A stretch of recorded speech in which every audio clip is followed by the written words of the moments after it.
Durante muchos años, el estilo Wing Chun, escrito así con WT, fue promocionado como un estilo de defensa personal infalible, capaz de desenvolverse en cualquier situación gracias a sus especiales reacciones táctiles y los conceptos propios del sistema. Pero hoy voy a explicarte y demostrarte por qué esto es un mito, y comprenderás de esta forma por qué nunca has visto y probablemente nunca veas a un exponente de Wing Chun desempeñarse exitosamente frente a un peleador de otro sistema.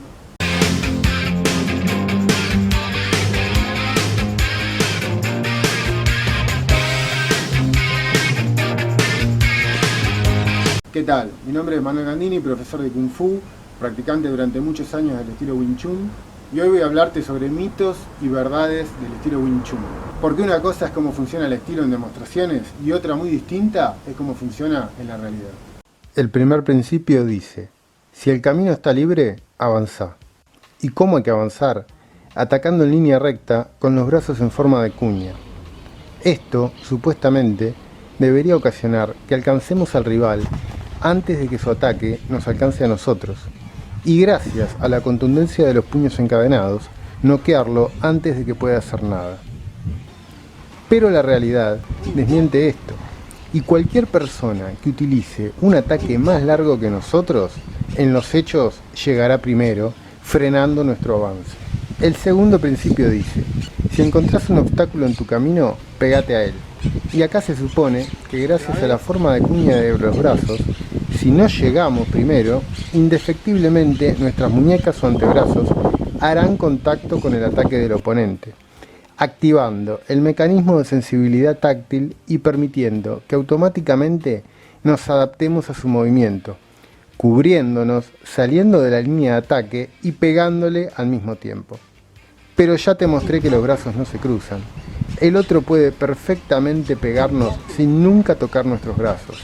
Es acá cuando cualquier practicante que realmente pone a prueba sus habilidades se topa con la necesidad de ir a buscar los brazos del oponente, en oposición directa a los que los conceptos del sistema Wing Chun marca que se debe hacer.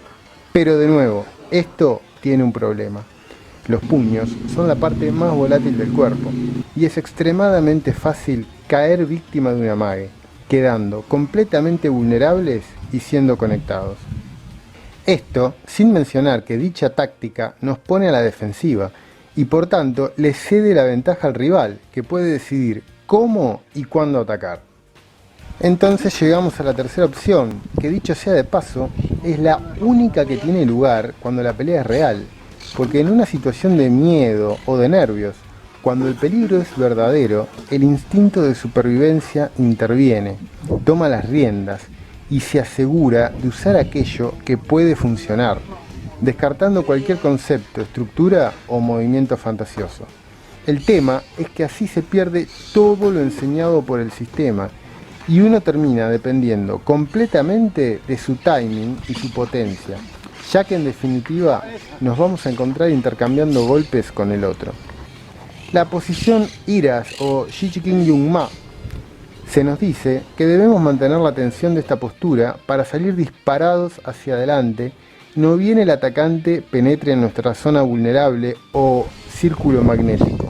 Pero de nuevo, existen los amagues, y frente a estos es muy fácil conseguir que el exponente de Wing Chun sea engañado y rompa su postura automáticamente. Lo mismo sucede con la postura de un pie adelantado y todo el peso en la pierna trasera. En situación real no existe. Y el paso desde ella, menos todavía. Los puños rectos son potentes en las demostraciones, frente a un adversario estático, pero no tienen nada que hacer ante ataques largos o curvos. Cualquier golpe de boxeo es más potente que un golpe de Wing Chun y más eficaz que una ráfaga de puños rectos, aplicada tal y cual se enseña y practica en las academias de Wing Chun. Entonces ya sabemos que ni las posturas, ni los pasos, ni la cuña, ni los puños rectos funcionan. ¿Qué nos queda? Nos queda la patada frontal. Esta es probablemente la técnica más funcional del sistema, aunque no es exclusiva del mismo. Con ella uno sí puede, en principio, parar cualquier agresión. Pero de nuevo, no todo es como nos muestran en las exhibiciones. Una vez más, un oponente hábil va a jugar con la distancia, buscando hacernos patear al vacío para recibirnos con su contra, mientras apoyamos el pie en el suelo.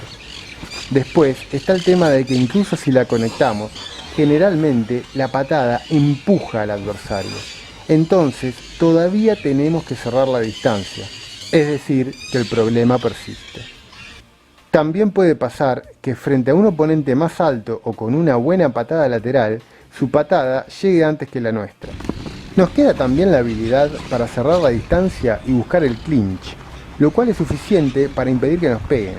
Desde el clinch, gracias a la sensibilidad táctil y la presión frontal relajada, va a ser muy difícil para el oponente poder conectarnos, y podremos recurrir a codazos y golpes cortos sin perder el control. El punto flojo de esto es que si el oponente es diestro en algún sistema de agarre, ya estaremos en su distancia y por tanto en su juego. Ahora seremos nosotros los que tendremos dificultad para golpear y, lo que es peor, para evitar ser derribados. El trabajo de suelo es eficaz, pero solo cuando el oponente no llega a meterse por completo en la guardia, que es en realidad lo más común.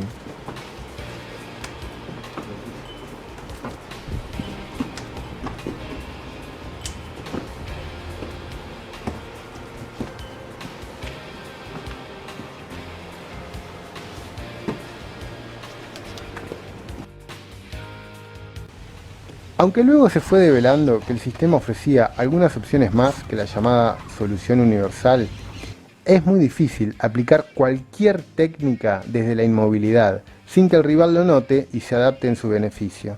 Por conclusión, para que el Wing Chun funcionase tal como se nos ha enseñado, tanto el timing como los reflejos del practicante tendrían que ser perfectos, ya que su planteo de combate no resiste el más mínimo margen de error. Lamentablemente, no podemos depender por completo de que nuestro timing sea perfecto. Por el contrario, necesitamos técnicas que funcionen incluso cuando no las ejecutamos de forma magistral. Por ejemplo, las técnicas básicas del boxeo, el kickboxing, el jiu-jitsu o las artes marciales mixtas funcionan aunque uno cometa errores en su ejecución, a no ser que uno justo tenga enfrente a un exponente de mejor nivel. Existen algunos mitos más sobre la eficacia del estilo, pero en este video hemos demostrado los más importantes. En todo caso, si tenés alguna duda, dejala en los comentarios y por ahí más adelante hago un nuevo video explicándolos. Muchas gracias.